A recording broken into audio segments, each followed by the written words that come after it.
Saludos para todos en el nombre de nuestro Señor y Salvador Jesucristo. Un saludo muy especial a nombre de la Iglesia de Dios Puertas del Cielo y su pastor, el doctor Reverendo Carlos Betancourt Sr. También quiero saludarles en mi nombre propio, la Reverenda Ana Izales. Y me siento complacida porque en esta noche puedo estar con ustedes una vez más para compartir la poderosa palabra de Dios. Un reino unido se divide. Es un tema muy interesante, muy bueno para el conocimiento que nosotros debemos tener de la palabra de Dios. Pero antes de entrar de lleno en la clase, quiero hacer algunas preguntas, digamos, unas preguntas retóricas, porque ustedes mismos a sí mismos se las van a contestar, ya que no podemos hacerlo a través de las redes. Y es, antes de comenzar la clase, ¿alguna vez ha habido un momento en que hayas tomado el consejo equivocado? Eso pasa algunas veces o muchas veces. ¿Has seguido alguna vez un mal consejo que no solamente te afectó a ti, sino también a los que te rodean y a los que te aman? Puede también suceder algunas veces y muchas veces. ¿Cuán importante es el consejo correcto? El consejo que necesitamos y que deseamos que sea correcto para nosotros, que no fallemos. ¿Cuántas veces te ha sucedido? Bueno, pues yo quiero que tú sepas que el pueblo de Israel se encontró en una encrucijada en varias ocasiones. Muchas fueron las decisiones tomadas que condujeron a una nación dividida y conquistada. A nosotros también a veces nos sucede, sufrimos consecuencias como resultado de acciones irreversibles que hemos tomado. Irreversibles quiere decir que ya no hay vuelta de hoja, como dicen los hermanos mexicanos. Una vez a veces que la tomamos, ya si fallamos, fallamos. Gloria al Señor. A veces nos sucede eso. Y nosotros tenemos que orar para que nuestro estudio de hoy nos dirija a buscar la sabiduría del Señor por sobre todas las cosas. En esta noche ya nosotros queremos decir unos puntos sobresalientes sobre las cosas que vamos a discutir, pero primero quiero hacer una breve oración. Gracias, Señor, por la oportunidad preciosa que nos das de reunirnos a compartir esta tu poderosa palabra. Señor, que ella es la que nos ilumina, ella es la que nos guía. Ella es nuestra guía, nuestra lámpara, a nuestros pies y lumbrera nuestro camino. En esta noche, Señor, esperamos que seas tú obrando, que tu palabra fluya y corra con libertad y que seas recibida en los corazones y en la mente de cada uno de los hermanos y amigos que la van a escuchar. Amén. Gloria a Dios. Así que ahora voy a traer un resumen de los puntos relevantes de esta clase. Así que en este resumen, esta lección cubre el reino dividido ya. Después del reino del rey Salomón, trata de los momentos claves de la historia y de aquellos que jugaron un papel importante en ellos.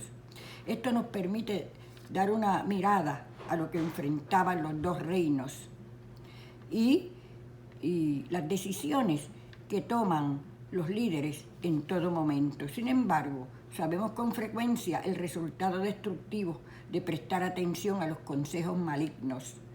Estos sucesos pueden servir para motivarnos a nosotros a buscar al Señor en nuestra toma de decisiones. Y también vamos a ver en esta clase dos nombres que se les van a aparecer mucho, tienen que escuchar bien: Roboam y Jeroboam. Y dividieron el reino, estos dos reyes dividieron el reino de Israel.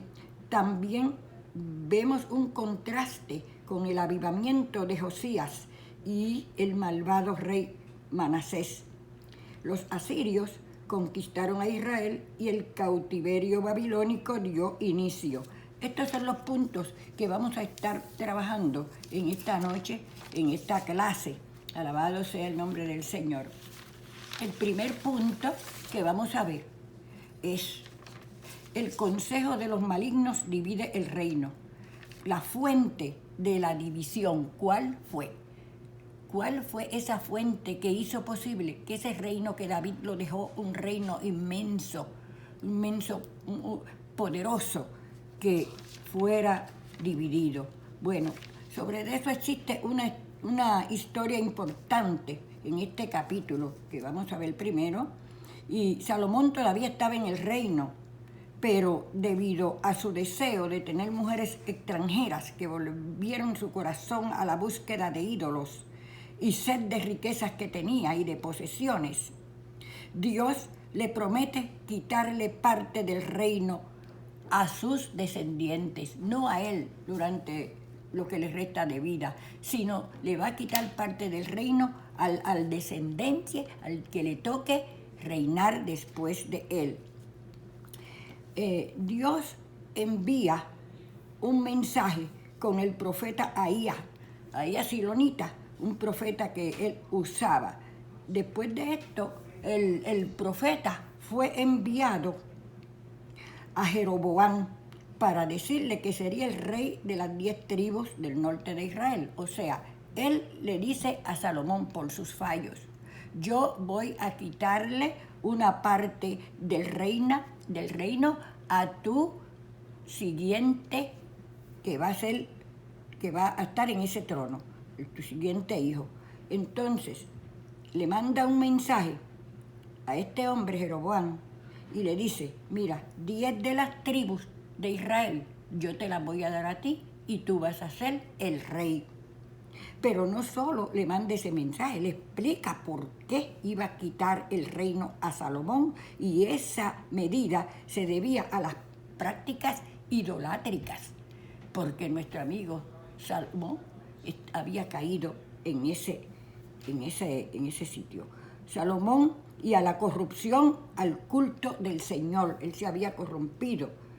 De manera que entonces el Señor le dice: pues mira, vas a perder una parte del reino, yo se la voy a dar a tu siguiente hijo que te va a tomar el lugar cuando tú mueras. Y él le advierte a Jeroboam: pero tú anda, yo te voy a dar 10 de las tribus para que tú seas el rey, pero tú anda en mis caminos, haz lo recto y lo que me agrada, y yo te prosperaré si me obedeces. En otras palabras, el que iba a sustituir en la mayor parte del reino de Israel iba a ser un hijo de Salomón, pero luego que Salomón muriera. Pero esas 10 tribus, que era la parte mayor del reino, el Señor se la iba a dar a un hombre que fue un siervo de Salomón, que se llamaba Jeroboam, para que él fuera el rey de esas 10 tribus de Israel. Pero le hace una advertencia: tú anda en mis caminos, haz lo recto y lo que me agrada, y yo te prosperaré si me obedeces. Salomón trató de matar a Jeroboam. ¿Qué usted cree? ¿Qué usted cree que iba a hacer él? Le mandan ese mensaje y le dicen: te vamos a quitar la mitad de tu reino porque te has vuelto un idólatra y tú has corrompido el culto del Señor. Pero entonces él trata de perseguir a Jeroboam, el que el Señor había nombrado para ser el próximo rey de las 10 tribus del norte de Israel. Trató de matarlo, pero ¿qué hizo Jeroboam? Jeroboam huyó a Egipto y se escondió, se refugió en Egipto.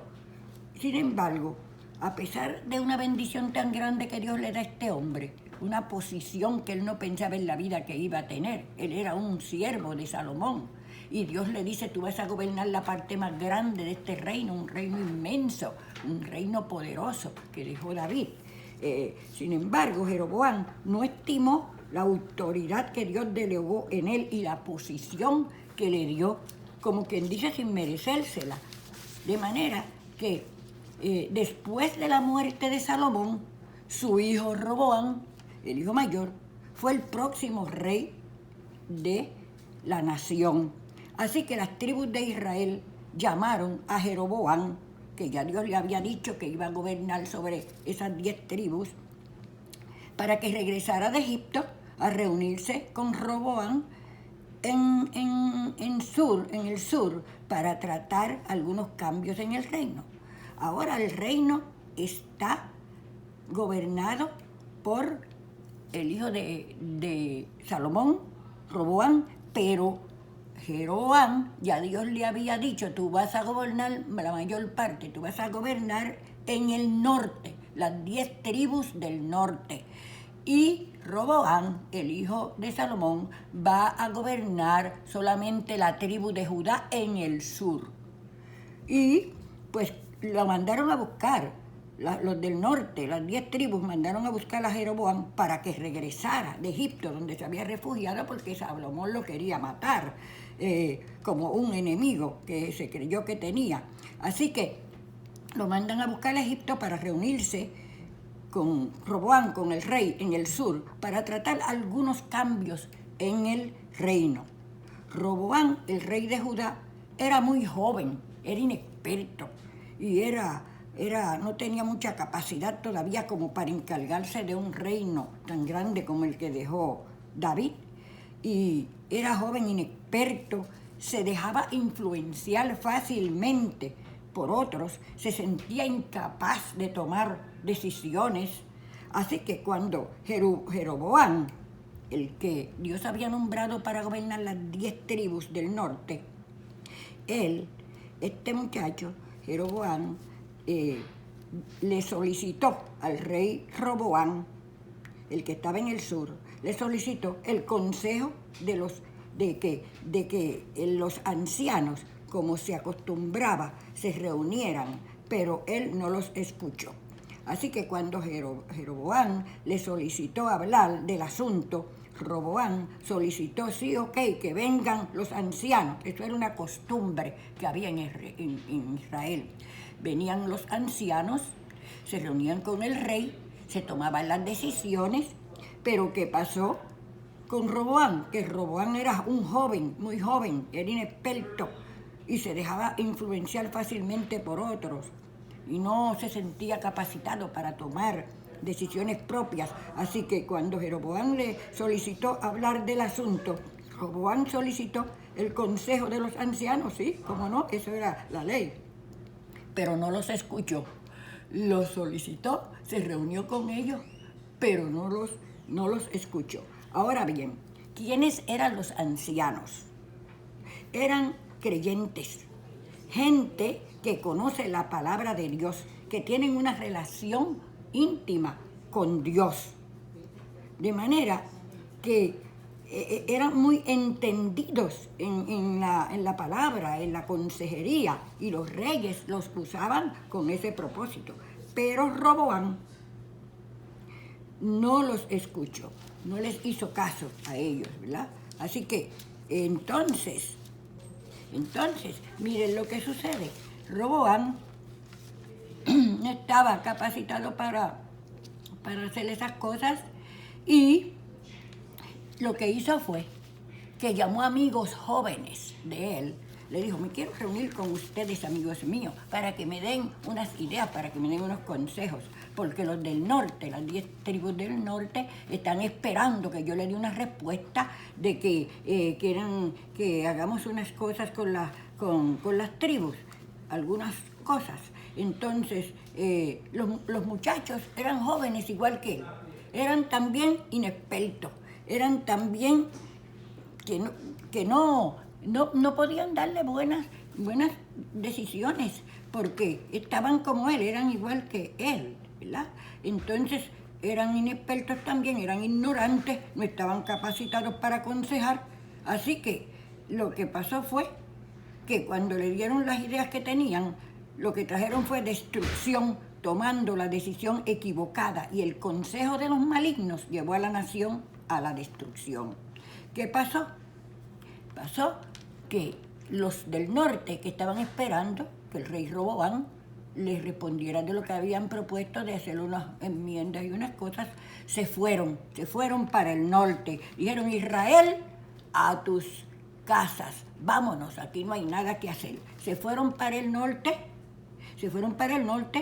porque los muchachos lo que les lo que le sugirieron al rey era algo que los del norte no aceptaron. Ok, porque las malas decisiones o consejos malos nos pueden causar grandes problemas en nuestras vidas. Él, en vez de escuchar a los ancianos, que ya tenían experiencia en eso, y esos ancianos, muchos reyes ya los habían utilizado para ayudarles en decisiones, a tomar decisiones, pues buscó a sus amigos jóvenes y lo que ellos le sugirieron, eso él aceptó. Así que durante esta época en la historia de Israel, la nación de Israel se divide en dos naciones o estados, con Israel en el norte y Judá en el sur. Todos los reyes son malvados, excepto los de Judá, los del sur. Fíjense. Entonces, ahora bien, cuando decidimos buscar consejos en alguna persona y no está preparada, no es apta para aconsejar, pueden confundirte o darte consejos equivocados, o a mí también, aunque no tengan malas intenciones. Pueden no tener malas intenciones, pero son personas que no están preparadas para dar consejos que sean consejos que valgan la pena. Por eso, no debemos oír consejos de gente neófita en el conocimiento de Dios y la consejería. Un neófito es una persona nueva, como vamos a decir los jóvenes estos que vinieron a aconsejar al rey. No tiene mucha capacidad y mucho conocimiento, es un neófito, ¿verdad? Y ellos, nosotros debemos de oír gente, no oír gente neófita en el conocimiento de Dios y la consejería. Hay que analizar las consecuencias que puedan traer los consejos. Ahora bien, después de la muerte de Salomón, su hijo Roboam fue el próximo rey de la nación. Así que las tribus de Israel llamaron a Jeroboam para que regresara a Egipto a reunirse con Roboam, como ya les dije, en el sur, pero todo falló. ¿Por qué? Porque tanto él era un inexperto como los amigos, y eso falló, y se fueron los del norte al norte, vamos a lo nuestro, olvidémonos del sur, olvidémonos de este rey de Roboam, y vamos nosotros a hacer nuestra vida allá. Así que cuando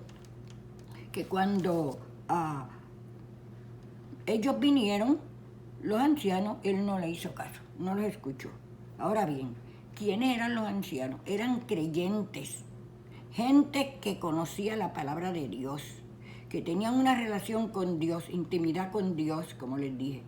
Pero Roboam pidió el consejo de los jóvenes. En el tiempo antiguo, en el tiempo antiguo testamentario, los consejeros eran los profetas, gente educada, gente enseñada, eran profetas, gente que estudiaban en la escuela de profetas, Eliseo, Elías, Samuel y otros más.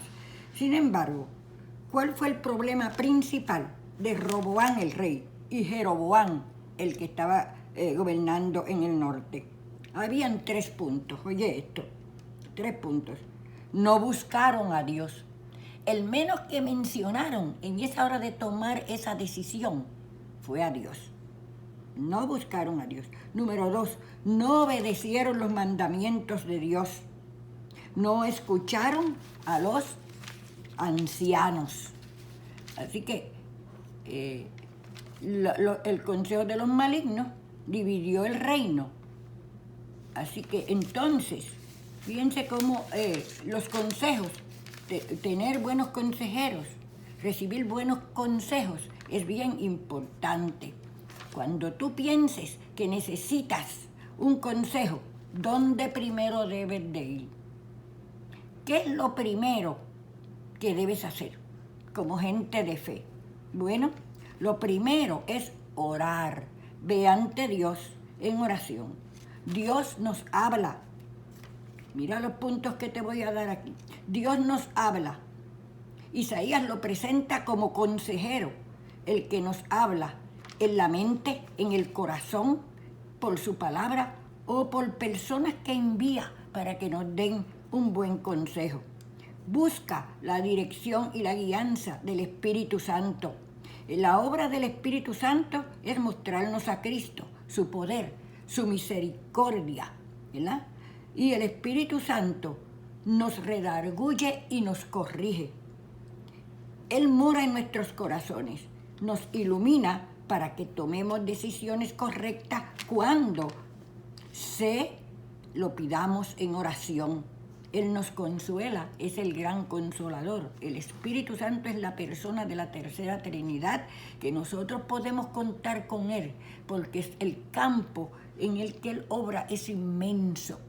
De manera que antes de tomar nuestras decisiones, tenemos que primero consultar con Dios. Dios lo sabe todo, Dios lo ve todo, Dios nos conoce, Dios conoce nuestras necesidades más íntimas, Dios está dispuesto a ayudarnos, Dios está con nosotros, le digo a los discípulos, yo voy a estar con ustedes todos los días hasta el fin del mundo. Y nosotros formamos parte de ese discipulado, porque la palabra pasa a nosotros. Alabado sea el nombre del Señor. Así que, para que tomemos decisiones correctas, cuando se lo pedimos en oración, Dios y el Espíritu Santo nos ayudan. Ahora bien, cuando decidimos buscar consejo en algunas personas, primero te estaba diciendo que lo primero es la oración ante Dios, el ruego ante Dios. Entonces, Él nos habla en la mente, en el corazón, con la palabra, cuando la leemos, y así sucesivamente. El Espíritu nos guía, el Espíritu nos corrige, el Espíritu nos redarguye, etc. Cuando decidimos buscar consejo en alguna persona y no está preparada para ayudarnos, puede ser que lo que haga sea confundirte o darte consejos equivocados, aunque no tenga malas intenciones.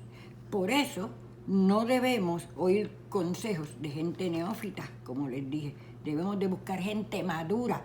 Tú quieres buscar una persona que tú quieres un buen consejo. Busca gente madura en la fe de Dios, gente de buen testimonio y preparados para aconsejar. Y debe de ser gente sabia.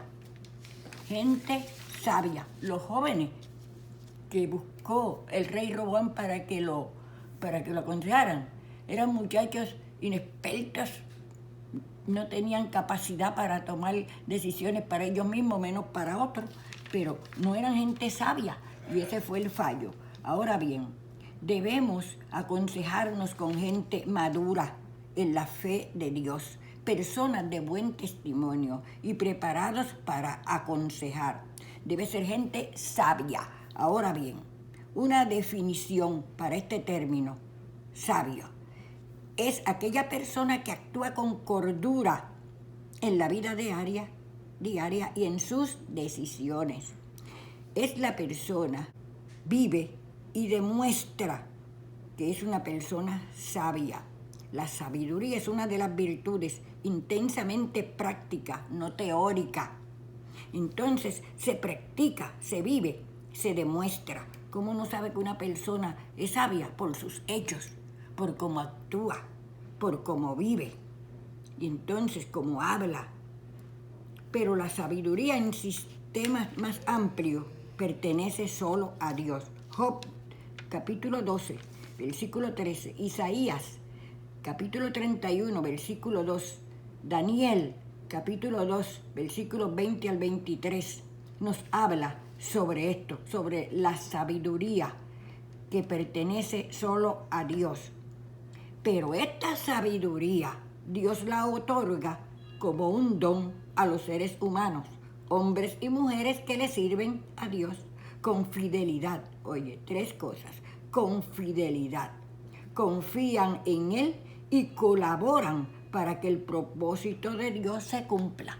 A ese tipo de personas Dios le da sabiduría suficiente para vivir una vida en victoria y para aún con esa sabiduría aconsejar a otras personas. Así que tenemos que tener en cuenta que esto es la sabiduría.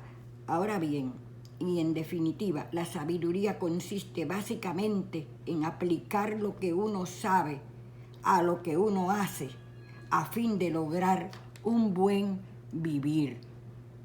En la persona y en la obra de Cristo se ven plasmados todo el poder y la sabiduría. 1 Corintios 1:24. Toda la sabiduría de Dios, como se ven en la creación y en la divina providencia. ¿Ve? Entonces nosotros tenemos que saber que tenemos un Cristo sabio, un Cristo poderoso y amoroso, que nos podemos acercar a Él sin temor. Y si no tenemos sabiduría suficiente, la Biblia dice: el que esté falto de sabiduría, en los proverbios, pídasela al Señor, que Él se la da abundantemente, porque en esta vida necesitamos ser sabios, así que nosotros tenemos que seguir estos consejitos. Ahora bien, Jeroboam era otro inexperto, el que estaba gobernando las tribus de Israel, las 10 tribus de Israel al norte, era otro inexperto. Así que dirigió el reino del norte traicionando la confianza que Dios depositó en él. ¿Se recuerdan? Cuando el Señor mandó al profeta a decirle: mira, yo te voy a dar las 10 tribus del norte para que tú seas el rey, porque se las quité a Salomón, porque Salomón me falló. Se volvió un idólatra, se volvió loco detrás de las mujeres extranjeras. Él vivió una vida que me falló, pero yo te voy a hacer a ti rey de esas 10 tribus, pero tú me tienes que ser fiel a mí. Se lo explicó bien clarito. Tú me tienes que ser fiel a mí. Pero a él le entró por un oído y le salió por el otro, como decimos, lo que Dios le dijo. Así que Dios le dio la oportunidad de reinar, habiendo sido un siervo de Salomón, pero llevó al pueblo a apartarse de la ley de Dios y a adorar los ídolos de otras naciones. Bajo el reinado de Jeroboam, Israel, las tribus del norte, tendrían que enfrentar consecuencias duraderas que se dejaría sentir a lo largo del reino del norte. Fíjense en esto. El templo estaba en Jerusalén, y Jerusalén, donde ellos adoraban y todo, y Jerusalén quedaba en el sur, y allá el rey era Roboam. Así que ellos estaban en el norte, y era un viaje bien largo, pero aún así ellos lo daban antes de que el reino se dividiera, para adorar al Señor en el templo en Jerusalén. Pero ahora que los del norte tendrían que viajar hasta Jerusalén a adorar a Dios en el templo, Roboam, con el temor de que se congraciara Roboam con ellos y él perdiera el reino de él en el norte, Jeroboam fabricó 2 becerros y los nombró como los nuevos dioses del pueblo. Ahora a ellos los tenían que adorar. ¿Ves? ¿Para qué? Para impedir que bajaran hasta Jerusalén al sur a adorar al Señor allá en el templo. Y entonces el rey Roboam los conquistara de nuevo y lo sacaran a él del rey acá y se fueran para allá con él. Así es que él tuvo temor, y para poder batallar con esto, lo que hizo fue que hizo dos becerros de oro, los nombró como sus nuevos dioses y obligaba a que había que adorarlos. Había que adorar esos 2 becerros de oro. Bien, así que abandonó a Dios, en otras palabras, abandonó a Dios Roboam. Primera de Reyes 12, capítulo 25, versículo 25 hasta el 33. El relato deuteronomista permite establecer una similitud entre la ejecutoria de Salomón y de Jeroboam. Es triste que ambos reyes fueran invitados a establecer una relación con Dios, a la cual debían responder con fidelidad, pero ambos le fallaron al Señor y fueron acusados de adorar a otros dioses. Jeroboam no solo pecó contra Dios, sino que indujo a otras personas a pecar. Así que multiplicó su pecado. Si contrastamos, si hacemos un contraste entre la conducta de Jeroboam, el rey de las 10 tribus en el norte, con la de Salomón, acá en el sur, hallamos que ninguno de los dos honró al Señor. No le reconocieron como Dios verdadero. Y un verdadero adorador de Dios no puede introducir prácticas sincretistas en el culto al Señor. Cuando hablamos de sincretismo, lo que queremos decir es adorar muchos dioses, este, aquel, el otro. Salgo de este culto, me meto en aquel otro con aquel Dios, salgo entre aquel, y así. Eso es un sincretismo religioso. Y Dios no quiere sincretismo religioso. Dios quiere que lo adoren a Él, porque Él es el único digno de toda la gloria, de todo el poder, de todo el imperio, porque el que hizo este mundo lo creó y lo sostiene. Y por Él estamos vivos todavía en este mundo, es Dios. Si amanecemos por la mañana respirando es porque Dios lo permite. Si nos acostamos en la noche a descansar es porque Dios lo permite. Si trabajamos, si hacemos todo lo que es porque Dios lo permite. Porque suyo es la tierra, su plenitud y todos los que en él habitan. Salmo 25. Así es que nosotros tenemos que tener eso en cuenta. Bueno, pues ellos le fallaron, los dos reyes.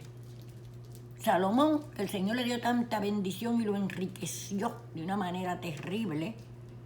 Y el otro, que también le mandó un mensaje: tú vas a gobernar la mayor parte de este reino que dejó David, Jeroboam, y los dos le fallaron al Señor. Y no solo ellos, sino que indujeron a otros a pecar. Si contrastamos la conducta de Jeroboam, la de Salomón, si contrastamos la conducta entre los dos reyes, hallamos que ninguno de los dos honró al Señor, ni les reconocieron como Dios verdadero. Y un verdadero adorador no puede introducir prácticas sincretistas en el culto al Señor. Ahora bien, ¿qué quiere Dios de los que le adoran? Dios quiere, en el capítulo 4 del Evangelio de San Juan dice, Dios quiere adoradores que puedan adorarle en espíritu y verdad. Esos son los adoradores que el Señor busca. En esta escena que hemos visto de esta forma en que este reino fue dividido, el reino del norte, el reino del sur, ¿ve?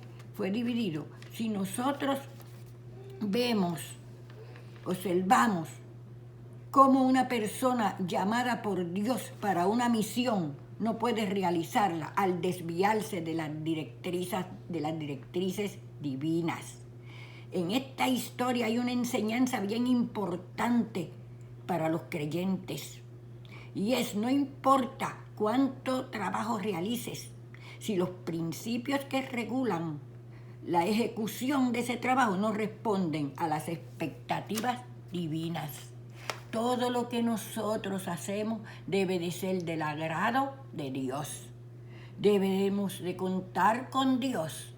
Toda necesidad que tenemos debemos de presentarla al Señor en oración, en petición, en clamor, todo lo que necesitamos. Y nosotros vamos a ver la mano de Dios obrando. No importa de qué se trate esa petición, no importa de qué se trate ese clamor, porque el poder de Dios no tiene límites. El poder de Dios es para todo el mundo, inmenso, inmenso. El amor de Dios y el poder de Dios no tiene límites. La misericordia de Dios, dice el Salmo 103, es de eternidad hasta eternidad.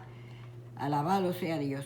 De manera que nosotros podemos entonces aprender de aquí, de estos dos reyes, cómo podemos ser llamados por Dios a un ministerio especial, cómo podemos ser llamados por Dios para una gran bendición, cómo podemos ser llamados por Dios para una posición hermosa, preciosa.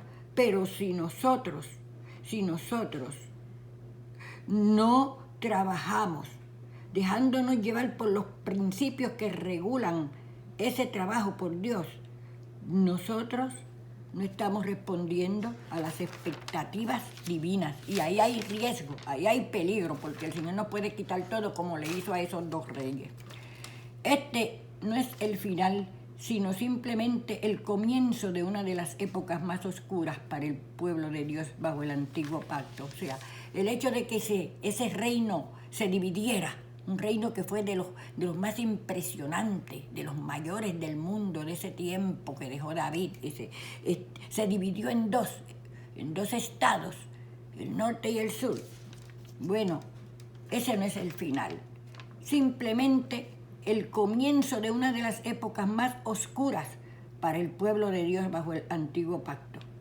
Aunque el castigo de Dios el castigo que Dios le mandó a Israel provenía de él, y él profetizó la división del reino, todo hubiera cambiado si la nación hubiera obedecido a Dios, si se hubieran arrepentido y hubieran vuelto al Señor en arrepentimiento. El Señor les hubiera perdonado y hubiera restaurado, porque Él restaura, Él sana, Él levanta. La Biblia dice 7 veces se puede caer el justo y 7 veces yo lo vuelvo a levantar, dice la palabra, dice el Señor. Alabado sea Dios. Bueno, vamos a ver aquí el otro punto. Dice, lealtades divididas. Segunda de Reyes, capítulo 21, 1 al 17. Esos son los versículos. Y también el 22, 1, el 23, 3 y el 5 y 25. Aquí vemos un contraste entre 2 reyes de Judá. Ahora vamos a hablar solo de Judá. El norte está allá en el norte. Ahora vamos a ver un contraste entre estos 2 reyes de Judá. Nos encontramos aquí, en Judá, con un rey que tenía la fama de ser el rey más malvado que podía existir. Así como lo oyen, el rey más malvado. Se llamaba Manasés. Y Manasés condujo a Judá a la idolatría también. Segunda de Reyes, lo pueden leer ahí, capítulo 21, versículo 3. Ok, pero ¿de dónde viene esto? Ezequías, el padre de Manasés, fue un rey fiel en la línea de los reyes de Judá. Fue un rey fiel. Recordemos que Ezequías se enfermó gravemente.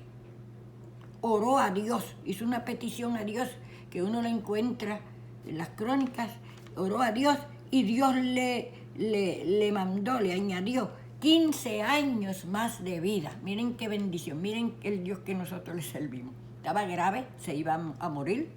Los médicos no le dieron esperanza.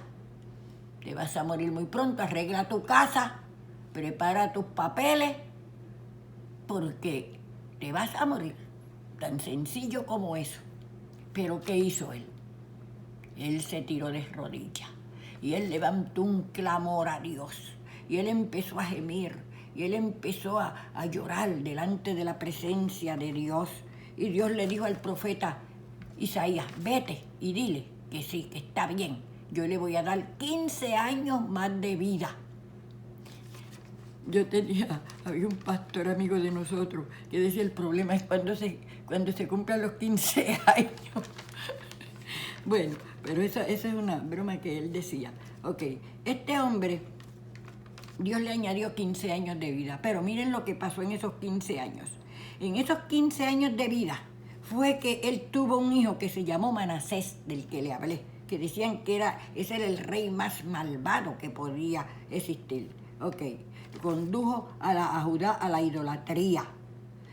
Ezequías, el papá del que te estoy hablando, que enfermó y Dios le añadió 15 años de vida por su misericordia, porque Dios tiene todo el poder. La Biblia dice que la muerte y la vida están en sus manos.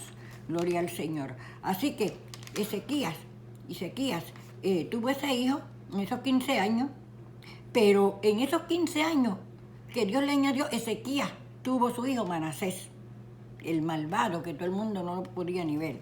Cuando empezó a reinar Manasés en Judá, tenía 12 años. Ahora bien, antes los niños, a la edad que tuvieron cuando murió el padre, en esa edad, ellos reinaban.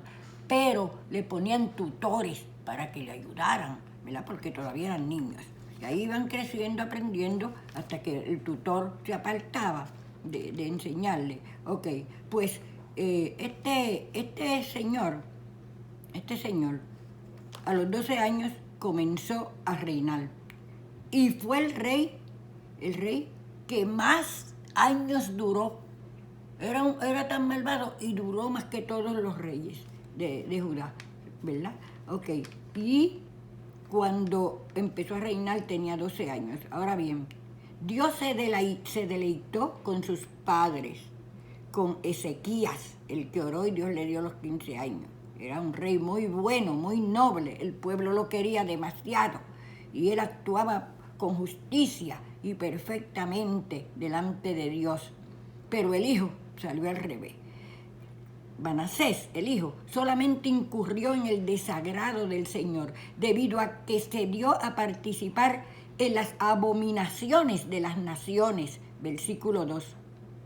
Estas abominaciones fueron las mismas que cometieron los cananeos antes de que Dios los expulsara de aquella tierra.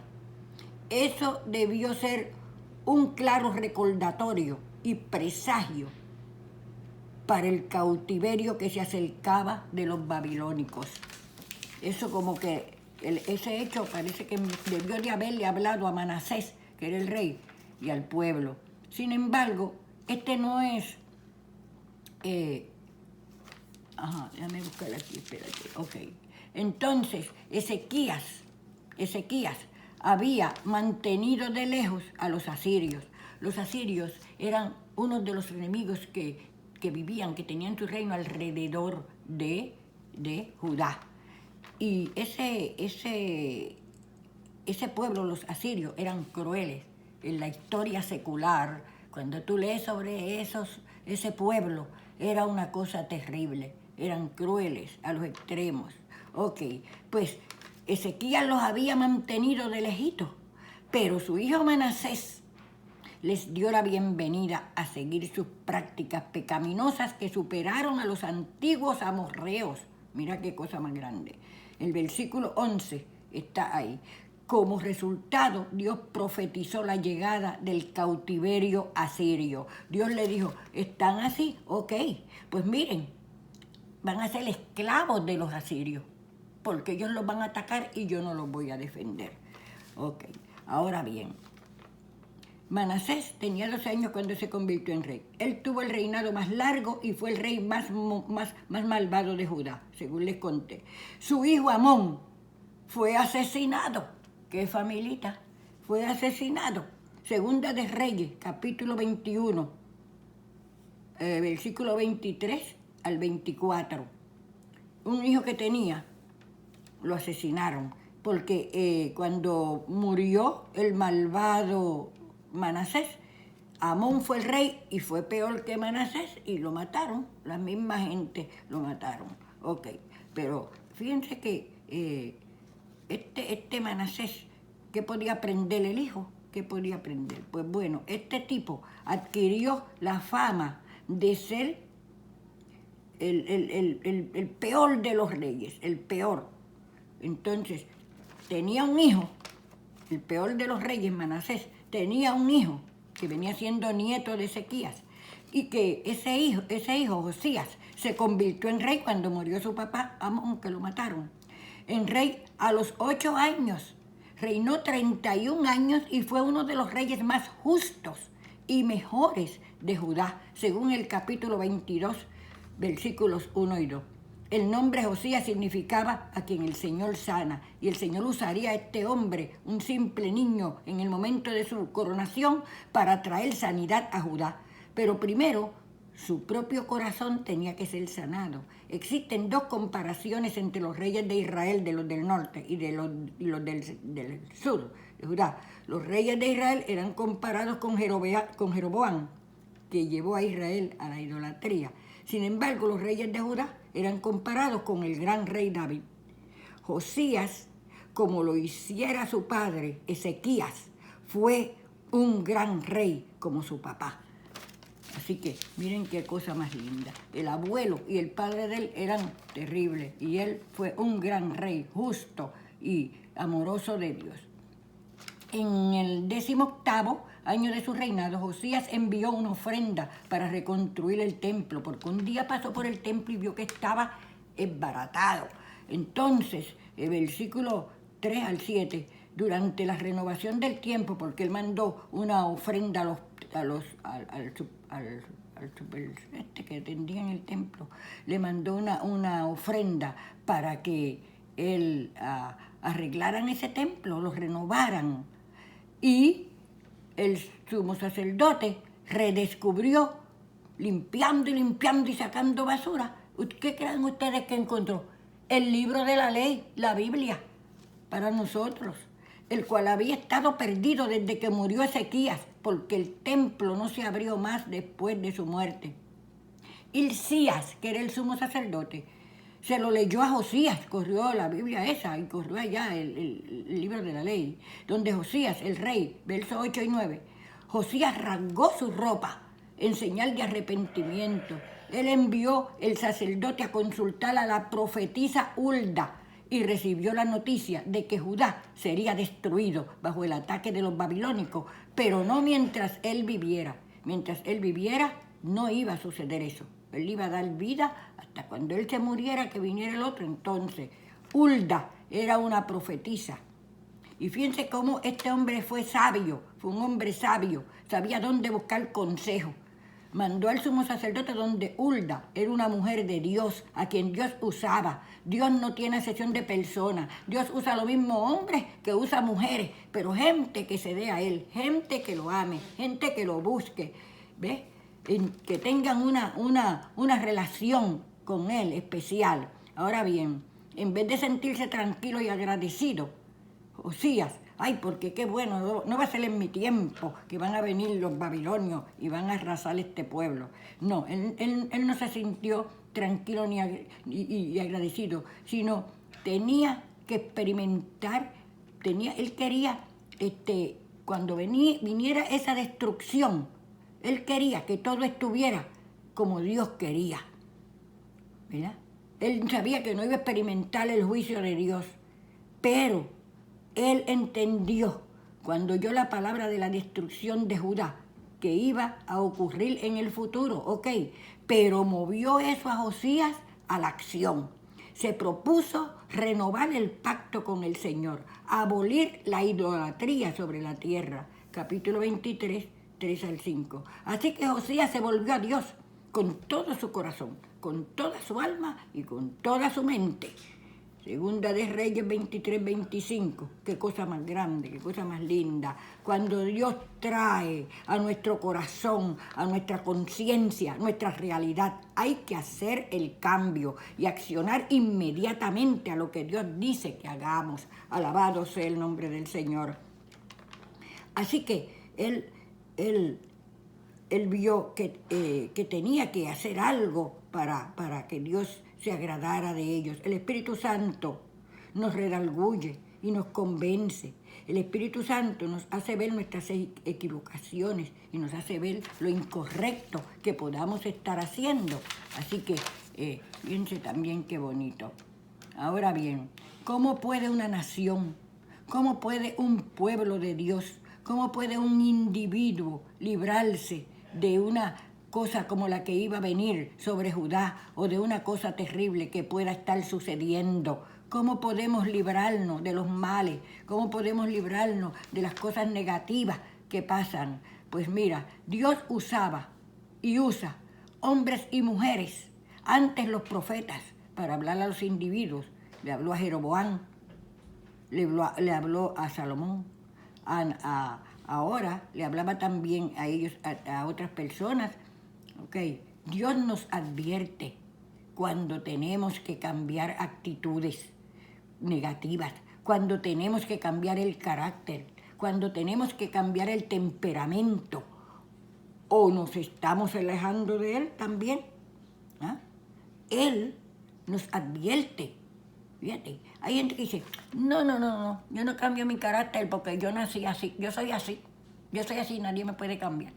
No, yo mi carácter es ese, el que me quiera comer así que me coma. Pero eso no agrada a Dios. Cuando Dios ve que estamos haciendo cosas que no le agradan, Él nos habla, y nos habla con el propósito de que enmendemos nuestro camino, nuestro caminar, nuestro servicio a Él. Ahora, Manasés no atendió las denuncias de los profetas.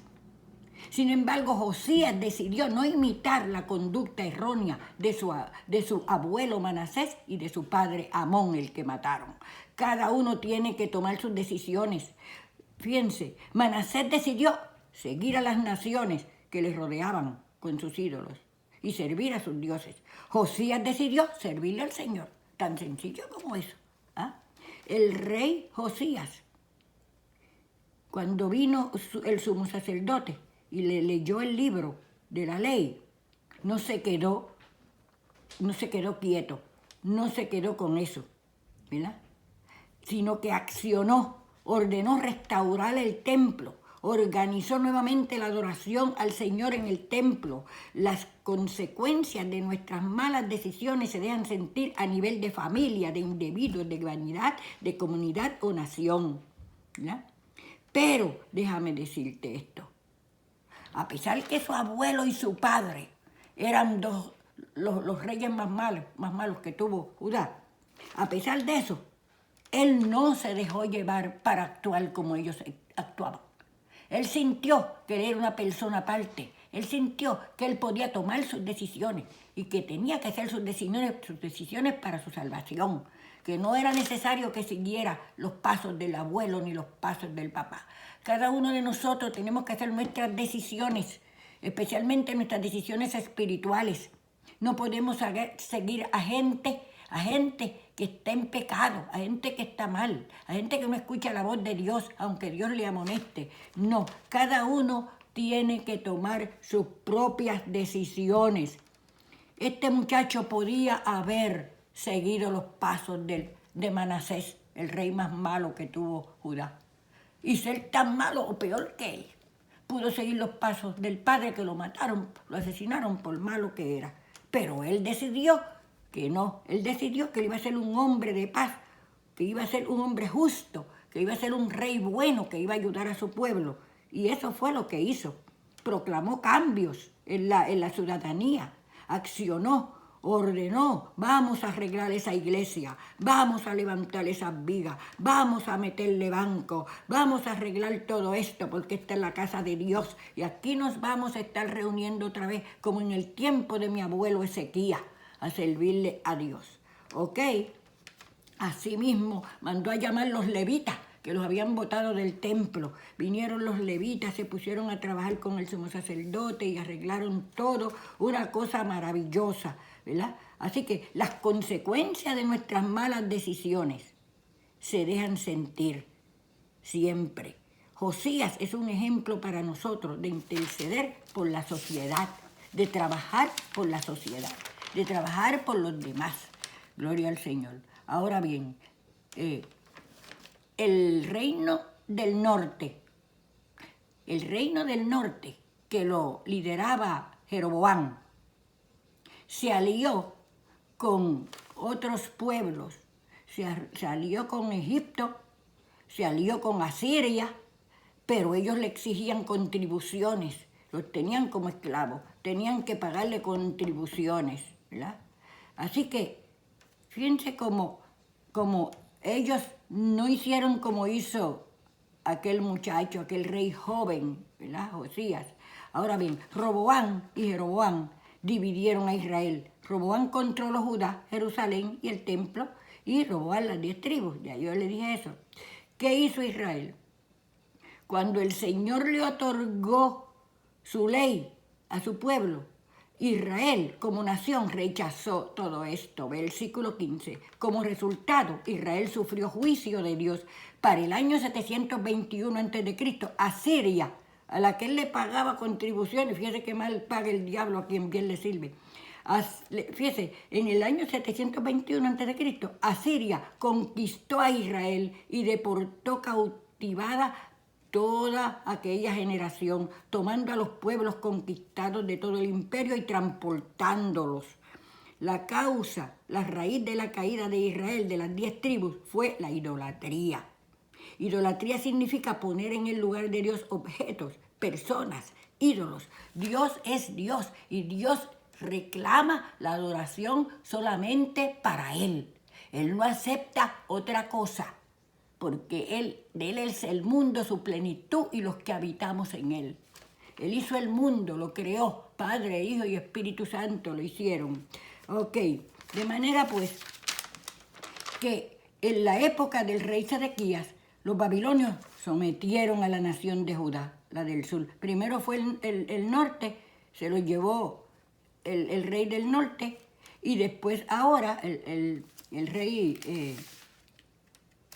espérate, se me perdió por aquí, se lo llevaron. Bueno, el punto es que sometieron a la nación de Judá, a la del sur. Segunda de Crónicas 36, 11, 18. La paciencia de Dios se le agotó y el juicio había llegado. El juicio sobre el pueblo de Israel fue total, sobre las 10 tribus. Fue despojado y destruido, versos 18 y 19.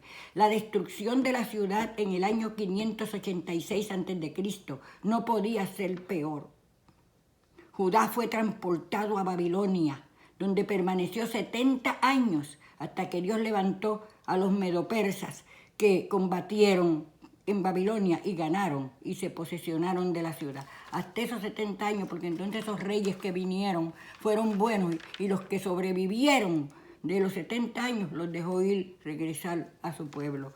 Así como los israelitas perecieron cuando vagaban por el desierto durante 40 años, los hebreos murieron en Babilonia, muchos de ellos, para nunca volver a su tierra natal. 10 tribus se perdieron en Asiria. Las 10 tribus perdidas en el norte nunca resurgieron más. El cautiverio babilónico disminuyó enormemente la población de Judá. Uno de los factores en la cadena descendente de la nación de Israel fue el mal consejo. Los reyes dejaron de escuchar a los profetas y tropezaron con el orgullo y la idolatría. Tengamos cuidado nosotros de no hacer lo mismo, ni nos alejemos de la Biblia.